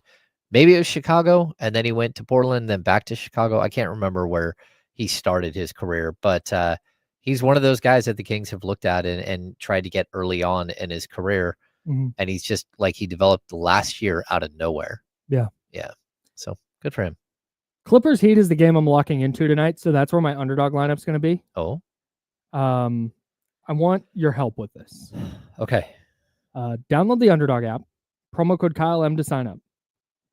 Unlock a special offer of up to $1,000 in bonus credits. Here's what I'm looking at tonight. Bam Adebayo, 33.5 points, rebounds, and assists. That is something that what I do on games like this is I just pick the thing I want to follow. Okay. And Bam Adebayo, points, rebounds, and assists against Ivica Zubac. That should be a fun matchup. Do we want to go higher or lower on 33.5 points, rebounds, and assists for Bam? That just seems really low. Bam on the season is at 18, 10, and 4.4. All right, so about 32. Wow. So I agree with you. It feels like a low number. And every single time there's a number where I'm like, that's way too low. Give me higher. The person finishes with 17, 7, and 2. Yeah. I don't know. After watching Zubac play the other night, I think good again last night. Yeah, I think that Bam's going to have a tough time like hitting those numbers. Okay. So we'll go lower on Bam. Okay. James Harden, 8.5 assists. Ooh, he's starting to cook with the assists. What do you have? 18 last night? 17 last night? Got a bunch. Yeah. I'm gonna go higher. I am too. Because I think that's something the Heat are gonna game plan for is like get the ball out of his hands. And James Harden is just a really effective player. If you're going to he threw a couple of dimes to Zubac last night that were just sick. Like I'm kind of out on James Harden as a player, but there's no denying his talent offensively. He's still great. Freaking sick. So I'll go higher. I'll go higher on James Harden assists, 8.5. Tyler Hero points plus assists, 27.5. Okay, so let me think. That's a tough one. So I part of me wants to lean under. Or excuse me, lower. Part of me wants to lean lower on 27.5 points and assists for Tyler Hero because the Clippers are so capable defensively. They have so many different guys that can throw at a guy like Tyler Hero. But at the same time, every team throws what they can at Tyler Hero because he's the only major offensive threat on the perimeter, and he cooks anyway. Yeah, I'm going to go higher. I am too. I mean, on the season, Hero's averaging 23.8 and he's averaging 5.7 assists. Yeah. Those are really good numbers. I need him to get 22 and 6 tonight. 22 and 6. Okay. But now I'm 21 and 7. I'm panning back to what Zach LaVine looked like. And was it the second night of the back-to-back, or was it their defensive scheme where, again, Zach LaVine only had 10 shot attempts? That was against the Knicks, though. Oh, no, you're right. That was against the Knicks. And Zach LaVine went for 30 against the Clippers. Right. I'm going higher. We're going higher. I need 24 and 4. Can I get 24 and 4? 23 and 5? I like that. I'm going to go higher. And then Zubac, higher or lower than half a double-double? Half a double? What do you mean? Does he get a double-double or not? Oh, yeah, he's getting double-double. He's getting a double-double. Yeah, he's rolling right now. Although it is second night of back-to-back, but I think he's rolling. Lower, higher, higher, higher. Great. Yeah. I think the problem with Zubac, the matchup there for Bam, is that Bam doesn't shoot the 3 ball, so you're really playing to the strengths of Zubac. Right. Letting him stay in the game longer than he might. Yeah, and hang out in the paint. Yeah. All right. Okay. That's a game I'm locking into tonight. Clips Heat. That's a good game. Lineup. It should be a good game. Would love for you to all play along. I'll do the read later. I don't want to keep talking about this right now. I'm done with Clippers Heat. Suns at Rockets. Are you pulling for the Suns or the Rockets if you're the Kings tonight? Pull them for the Suns. Yeah. Yeah, because drop the Rockets down. I think there is a possibility, but I don't know. There's so much separation at this point. Or do you just want to keep the Suns as far away as possible? That's my thing. Eliminating as many chances for the Kings to fall to 10. Will fall out of the play-in. That's the worst case scenario, but I just don't think that that's going to be the case with Dallas sitting in between you and and again, I don't think it really matters. You're talking about a 1-game play-in. Mm-hmm. Maybe we do want the Suns to keep losing because you would much rather play Dallas. No. If you're the Kings, you would much rather play Dallas. In a one-game setting? For sure. Yeah. Okay. Right, we'll root for the Rockets. That's right. Mavs at Spurs, De'Aaron. Please. Help. The Spurs need to win. Yes. You need a Mavericks loss. And the Mavs just beat the Spurs 133-129 2 nights ago. Man. We need a Spurs victory tonight. I'm surprised De'Aaron has not shut it down yet. I think we're still waiting for that moment. It seems like he's soft quitting. It does. I think quitting. There is a moment, though, that I think that he's going to go in for surgery, and there's a date that they've already sort of discussed, but they haven't. And he's just going to play until then? Yeah. Okay. So the pinky, again, that pinky should have been operated on early in the season. Yep. And the only reason it wasn't was because the Kings were in, a playoff hunt. Sure. So. And then we've got Wolves at Nuggets, obviously pulling for the Nuggets in this one. You need to see the Wolves, the 7th seed, get knocked down a little bit. If the Wolves win this one, though, they've been playing really well. If they beat the Nuggets in Denver, I'm going to start taking Minnesota very seriously. I've been hesitant all year because I don't like their pieces, but looks like it might be starting to come together a little bit. And if they go into Denver and win, it's going to be hard not to take them serious. Okay. But you're rooting for a Nuggets win. Pull that 7 seed down a half game. That would be a good thing. Big night tonight for the Kings. All right. That's James Ham. I'm Kyle Madsen. Jim Garfinkel in the chatty house asked a dynamite question regarding the Kings record against teams that are 500 or better. It's not good. We've talked about it, or teams that are better than 500. We talked about it yesterday, but he asked a great question about it moving forward that I would love to get into next. We will do that on The Insider, sponsored by Jiffy Lube. It's ESPN 1320, Sacramento Sports Center. Read here. Yeah. Okay.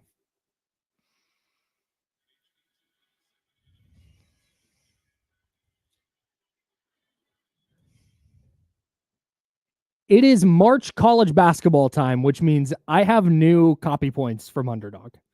Grab your phone and your dancing shoes. It's time to make entries on March college basketball with Underdog. Nothing beats March basketball. Bring the fun of a bracket to every game day by making entries on Underdog. Hey, that's legit. I'm going to stop right here. I don't want to do the bit of reading the copy points verbatim anymore. That's facts because I am terrible at brackets, which means by like the second or third round, I'm done. And so the games are less fun that way. With Underdog, I'm going to be able, every game, every dribble of the basketball, every pass, every shot, every score is going to matter to me. So I'm still going to do my little bracket thing. But when that inevitably, my bracket's busted after the first or second round, I will still have Underdog to lean on. And you should very much do the same.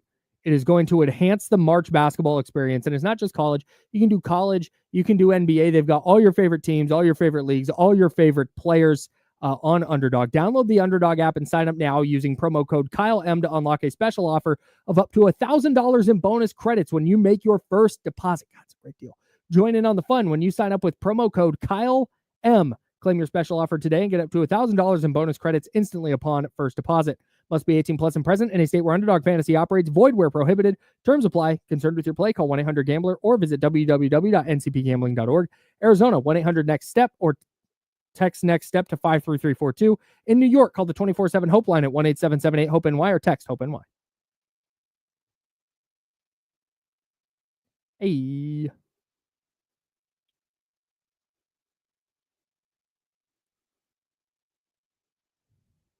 What's going on, everybody?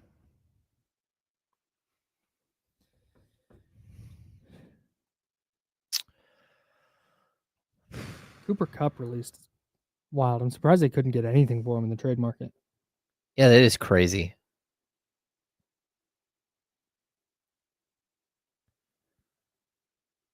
We had a big day in the Brazil household yesterday. My nephew played his first T-ball game. Oh, yeah, so dude, we're on the nice. board now. We got another one back in the system. All right, very good. He had 2 hits. Oh, just rock solid start. Making it look easy. I didn't get to make it, but supposedly it was hilarious when the ball was hit. The entire team course. run towards the ball. Everyone dog piles on top of each other.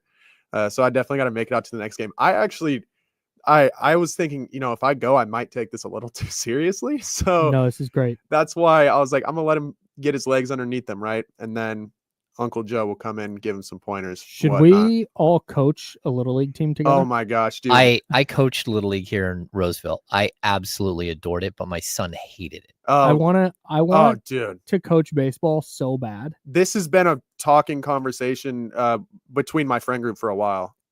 You should coach. You should go to Big Owl Camp. They put on a camp and teach you how to teach the little dudes. Oh, really? That's cool. It's like they teach you like basic things like alligators, like how to get them to scoop That's the ball easy. with 2 That's hands. easy work. We're gonna go cold cups of water on the back. 6-year-old gets down fielding position. We're putting the cold cup of water on him.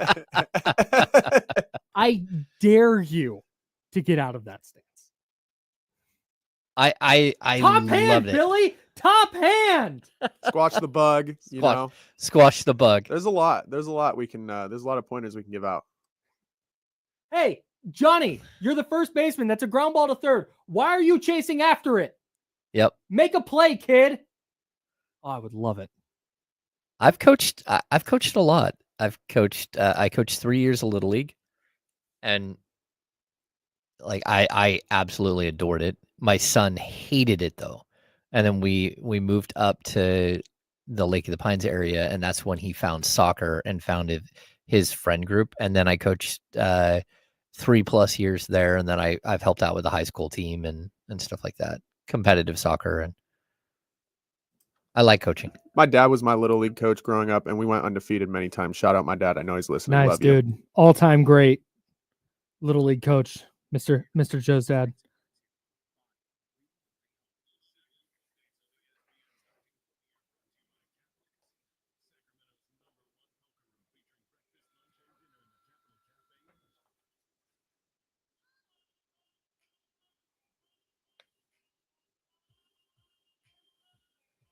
Now, back to the Insiders with James Ham and Kyle Madsen, brought to you by Jiffy Lube on ESPN 1320. Kyle here, James there, Joe over there. Coming to a Little League coaching clinic near you. Should coming out at youtube.com/ESPN1320 and twitch.tv/ESPN1320. We have a lot of fun at the break. Quick update on our email thread. It's over. No. Yeah, an all message went out saying stop. Yeah, everybody stop. When we got the all caps, what did the email say? If you missed it earlier, somebody in error sent a message out to like company wide, and it began this reply all chain of people asking to stop replying all or saying that it's the wrong market or the wrong station or whatever. And then somebody sent out an email to that same group. Subject line, all caps. Everyone stop replying all, please. She sent this email in error to everyone. And then the message is that same thing, all caps with thank you. Thank you.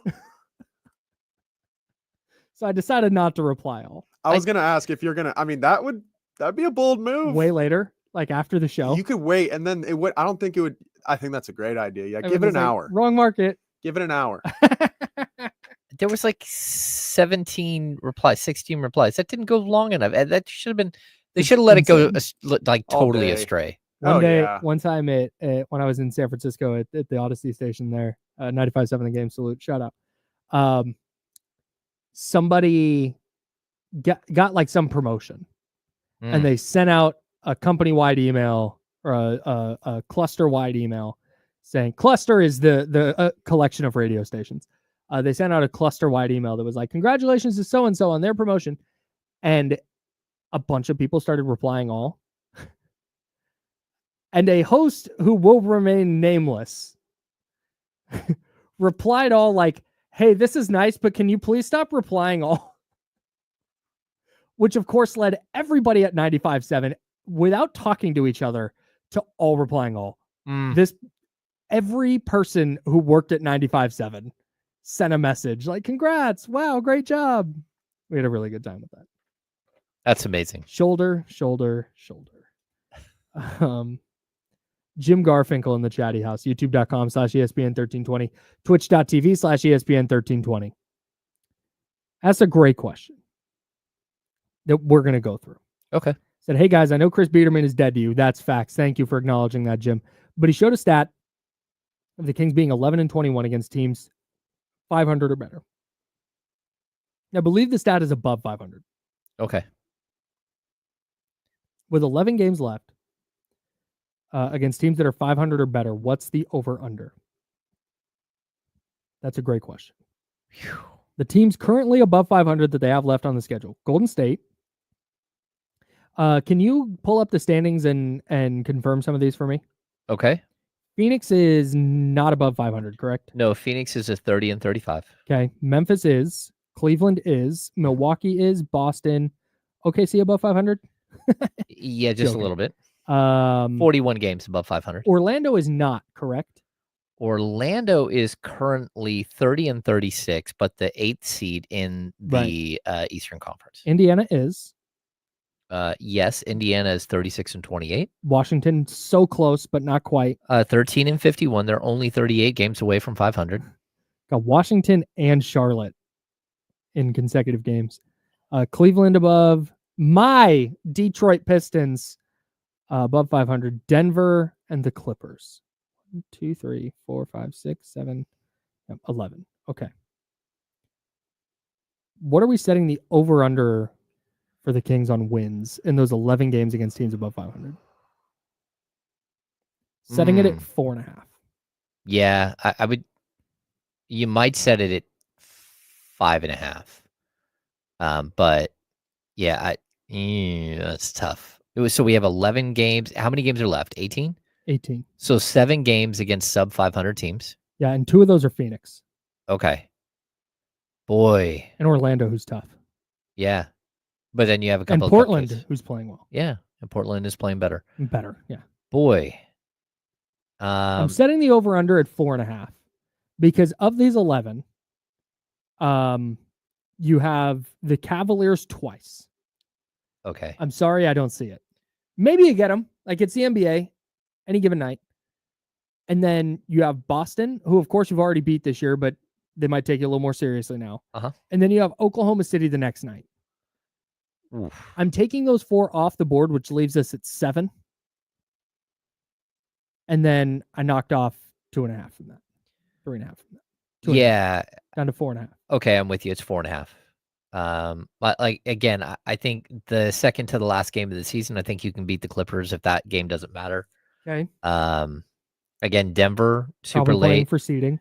April 9th. They've Denver's already won the season series. They probably will have locked up the 2 seed by then.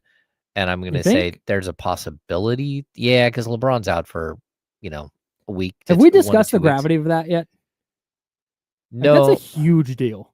It's a huge deal, but I mean, I think they're saying 1 to 2 weeks, so there's a possibility that not only will he be back in time to save the 65 games and continue his, he got a streak of 20 or 21 consecutive All-NBA nods. Oh my God. Yeah, it's something crazy. Is that right? Didn't he have a year recently where he didn't play a bunch? Did he still make it that year? Huh.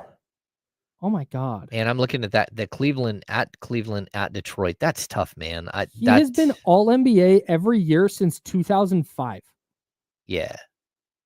That's insane. I was in 9th grade. I was a freshman in high school when this streak started.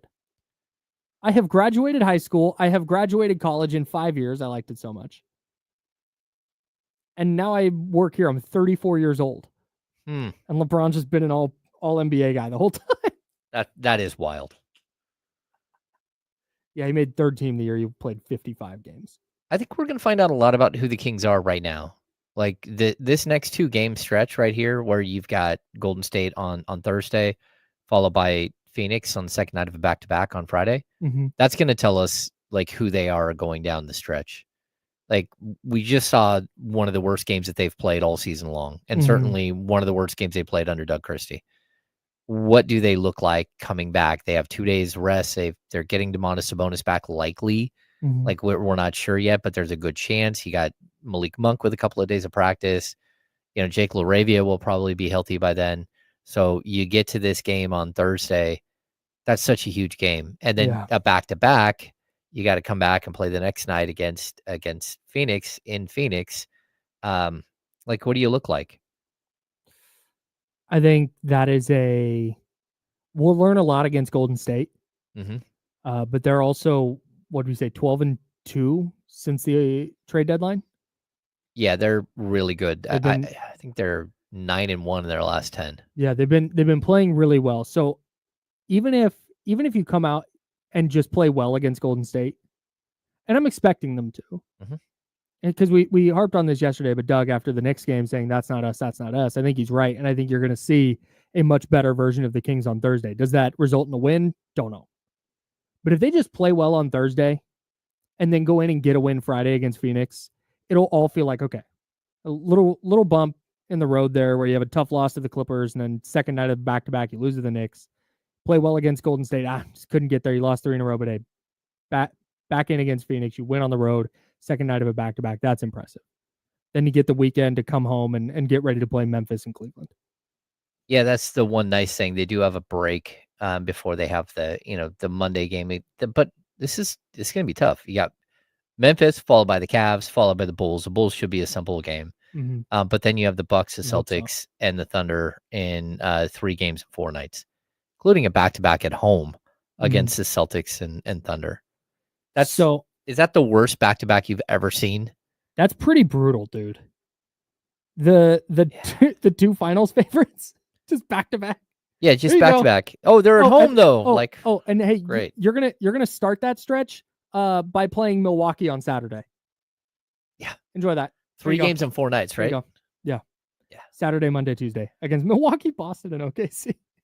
Yeah, that's tough. Good God. If you the one of the like common refrains over the last couple of seasons that we've had with the Kings is you have to win like these winnable games.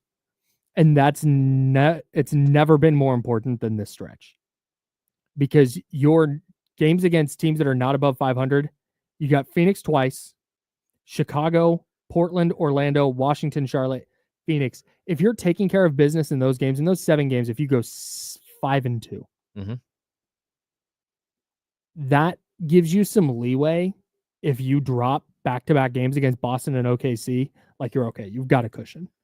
You don't want to put yourself in a position where you're going into that Milwaukee, Boston, OKC 3 games, 4 nights. We're like, hey, you have to go 2-1. You need to go 2-1 in these 3 games. Figure it out. Because that's a very, very tall mountain to have to climb. Yeah, I mean, I look at that 3-game stretch against the Bucks, OKC and Boston. That's. Can you get one? I don't know if you can get one. Like that's going to be the hope. Yeah, hope, but that's okay. Like that's what I'm saying is, you go through that stretch where you go, okay, 1-2. But if you've beaten Chicago and you beat Memphis and you beat Phoenix, or you beat Golden State, now this is all about giving yourself cushion for that stretch. For me, you've got 5 games against Golden State, Phoenix, Memphis, Cleveland, and Chicago. Can you go 3-2? I don't know if they can. They're going to have to steal a couple of games against teams above 500. I mean, again, they're 33 wins right now. We said they have 7 games against sub 500 teams, but if you just win those, that puts you at 40 wins. Okay. Which you need to go 3-8 against the other teams, against the 11 teams above 500. Okay. You got to go 3-8 to get to 43, which I think comfortably puts you in 9. You're either 9 or 10. But if you lose twice to Phoenix, you're in trouble. Although you're in trouble of being the 10 seed, I don't think there's any way Dallas is going to hold in. Yeah, I don't think Phoenix and Dallas are both going to be good enough. And frankly, I don't think the Kings are going to be so bad that they're going to fall off so far that both of those teams leapfrog them. Yeah. So I'm less worried about falling out of the play-in. It's more just, can you win enough to get up to the 7 or 8 seed? Massive question mark for me. But B, can you at least host the 9-10 game? Can you make sure that you're not going on the road twice in the play-in just to earn the 8 seed where you're going on the road for 4 out of 7 games against OKC? That is not a scenario you want to put yourself in. No. It's gonna be tough. And like, look, Dallas is so beat up. It's like I've never seen anything like this. Like their injury report is like Anthony Davis out, Daniel Gafford out, Jaden Hardy out, Kyrie Irving out, Kai Jones out, Derek Lively out, Olivier Maxence Prosper out for the season. PJ Washington is day-to-day, and Brandon Williams is day-to-day, and the same with Dante Exum. Like, this is just wild. They went into a game the other night where they got down to 8, where they started the game with 8 players. They had, in the third quarter, Brandon Williams pulled his hamstring, and then 7. Kessler Edwards, and I can't remember who else. They hit heads, and both had to go get stitches, and they got to a point in the game where they only had the 5 players on the floor, no one else. And then Kessler Edwards was able to come back at like the 6-minute mark of the fourth and give them a 6th person, but with stitches. It's wild. What a cursed season. I'm setting the over-under to answer the question that started this segment. Over-under on wins in the 11 games against teams above 500. I'm setting it at 4.5. I think you can get Golden State to get to 5. It'd be Golden State, Memphis, Indiana, Detroit, and then one of Denver or the Clippers. That gives you 5. Okay. The rest of them are Cleveland, OKC, and Boston. And Milwaukee. I think you can get Milwaukee too. They're going to have to play really well. Yeah, you're going to have to play really well to get to 5. And like, if you somehow got to 6, and then you made no mistakes, if you get 6 wins and you made no mistakes against sub 500 teams, which there are some good teams in there, that puts you at 13 wins and puts you at 46. Interesting. 46. I don't think they win 46 games. My guess is 44. Okay. So 11. They should be 11 and 6. I don't know. I think they can. Maybe I'm a sucker, dude. Maybe I think too highly of what these dudes are made of. But I just moved to 43.5. That's like if we had done this exact same conversation after they beat the hell out of San Antonio, I think it would be a little bit different, because we'd be looking and going, man, that Denver game, they were in control. They could have won. If we had done it after they lost to the Clippers. If they would have beat the Clippers, if that shot wouldn't have gone in. Right. If Kawhi Leonard's shot bounces away from the net instead of into it, we're going, all right, hey, you've already beat the Clippers once. Like, the conversation is so different just based on like a bounce of the basketball. So I that's why like I said, I'm not going to give them the benefit of the doubt and be like, there's no reason they shouldn't be the 6th seed. Like that's far off for now. But you start talking 44, 45, like, all right, I'll be the optimist here. Okay. You can get to 45. Kyle's the optimist. I didn't know that was going to happen today. But boy, you lose to Golden State. What I fear is you have a really tough loss against Golden State, because I do think they're going to play better, and I don't think Golden State's just going to wipe them out. But if you have another game where it's just a brutal loss on the front end of a back-to-back, where you now have to go to Phoenix, who's trying to fight for the 10 seed, and you're on the road, second night back-to-back, that's where I start to get concerned. Because if you drop both of these and now you lose 4 in a row, now you're in trouble. Yeah. Now now we're like, all right, how do you hold on to a 10 seed? Yep. So, fingers crossed, man. It's going to be really exciting. Playoff games, basically playoff atmosphere, the rest of the way for the Kings, and I think that's going to be the theme of the rest of the season. He's James. I'm Kyle. Joe Brazil behind the glass. We have the handoff coming up. One of D-Lo or KC will be jumping in with us next here on ESPN 1320 Sacramento Sports Center. Oh, dude, line crossed, bro. I don't know. That's a good thing. That's so funny. Face is clear. Yeah, damn right. Okay, so I'm gonna try. It was a compliment. Skincare routine goes crazy. It was a compliment. I'm like, it's tough to look at. 7 and 8 is the Kings' record above 500 teams with Doug Christie. It is at 500 teams now, or 500 teams current teams that are currently, as of yesterday, above 500. Okay. Yeah, because I'm going to guess that like a team like Dallas was over 500 when they played them on December 30th. Actually, Oh yeah, probably. Pretty sure. So against 500 team. Yeah, let me see. December. No Domas update, right? No. Thank you, Manny. Appreciate the kind words. That's so nice. Pops and I have been working on literally since I moved home from Arizona in August of 2016, or July 31, 2016 was actually the date. We've been trying to plan a trip where we hit Fenway and Wrigley in the same trip. And we finally got dates on the calendar. We have 2 different things we're looking at, but I believe it's happening this year. Okay. I'll obviously be communicating if I'm going to miss anything. Yeah. The Wrigley tour is like the best thing ever. Yeah, I don't know what their deal is on when they do those, if it's like they only do it while they're on the road or if they play. If they had a night game, they'd probably do a tour in the morning. And I would look because it's so cool. Okay. It's so cool to walk into the press box and to get to walk into the dugout and out on the field. Hey, can you let our guy know respectfully that we're not going to get to him today? Did they clone Zach Edey? That looks like Zach Edey out there. Not nearly as tall, but no. Like Zach Edey with like normal size Zach That Edey. looks like Carlo Matkovic, actually. That's exactly who that looks like. Love the leg sleeve. Oh, yeah. Splicak. Wow. Big Notre Dame guy. Shout out Jack Cooley. Let's see. Notre Dame center. Damn. Yeah, the Ricketts stink. Yeah, they're not very good. But I root for him for Jack.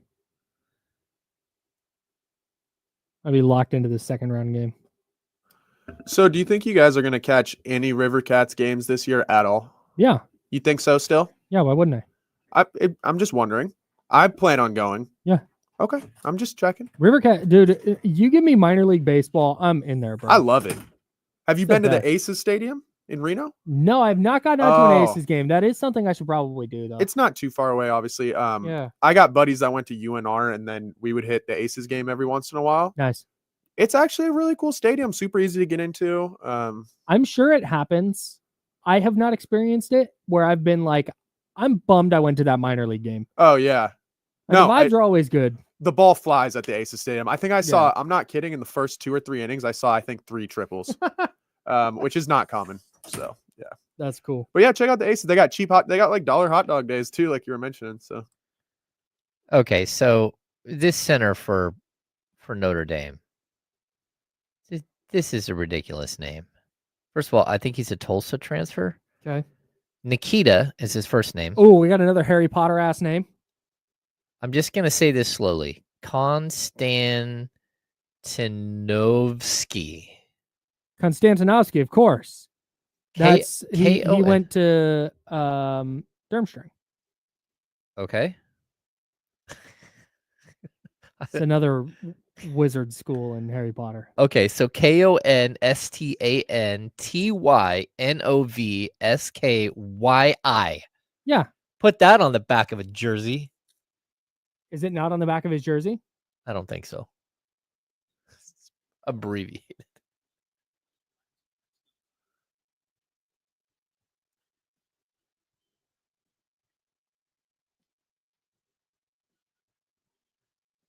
Now, back to the Insiders with James Ham and Kyle Madsen, brought to you by Jiffy Lube on ESPN 1320. Yeah, that's him, 25, right? He definitely has the name on the back of his jersey. The entire name is on the back of the jersey? Yeah, for sure. There's no way. It's probably just small print. It's got to be like a yeah. Look, 18 see, it goes. font. That's all the way across of his shoulders. They've got to abbreviate it. All right. 1, 2, 3, 4, 5, 6, 7, 8, It's a lot 9, of letters. 10, 11, 12, 13, 14, 15, 16 letters. Man, Does he really have a 16-letter last name on the back of his jersey? he definitely does. I'm buying you one now. I Is think it you can do that. I stacked? think you can do that with NIL. Yeah. 2 lines, hyphenated. Oh my gosh.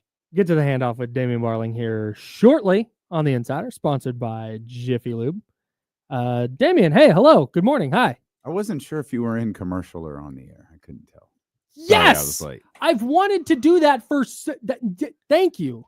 Wow, I've wanted that to be the vibe. Oh, very good. Because you guys do such a good job of that. Where I'll literally be in here. I hear you guys go to break.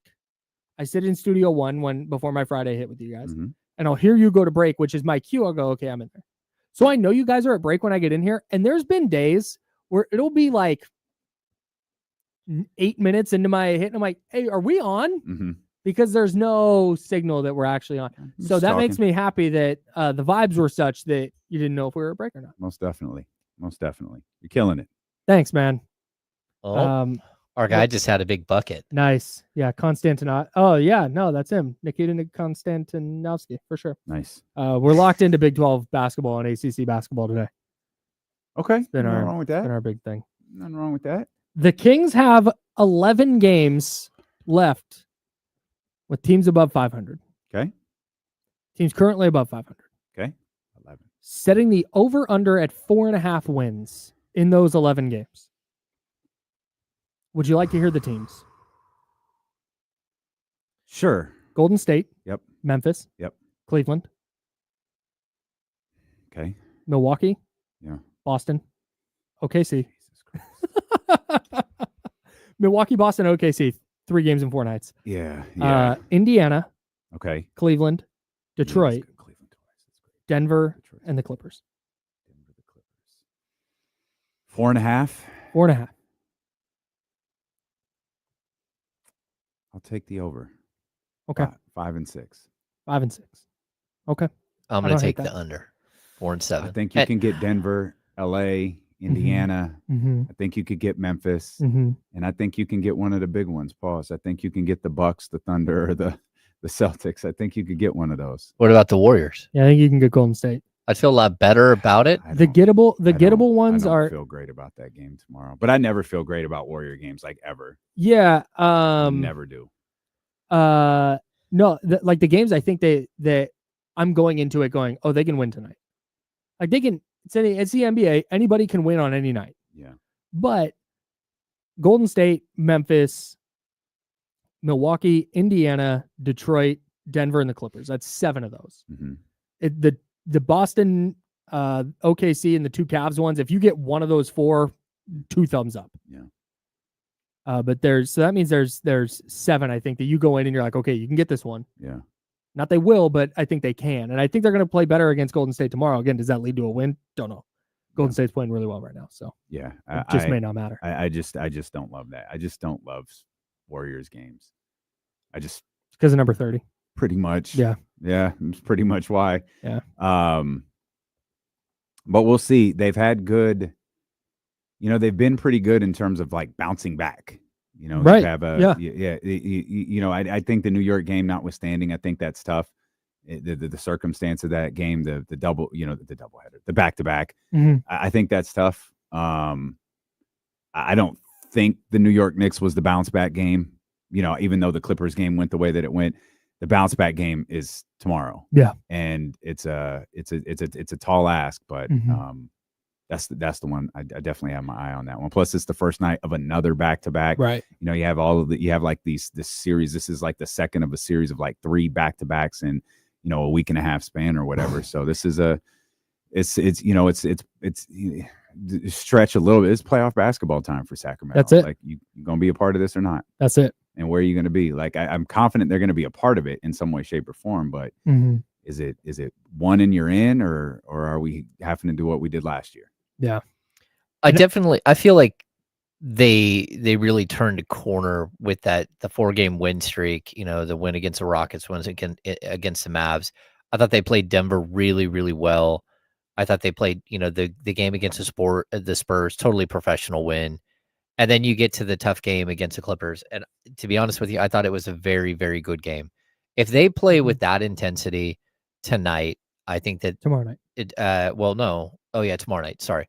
Tomorrow night against Golden State. If they play with the same intensity and the same sort of like force that they played in some of these other games, I think that they can beat both the Warriors and the Suns.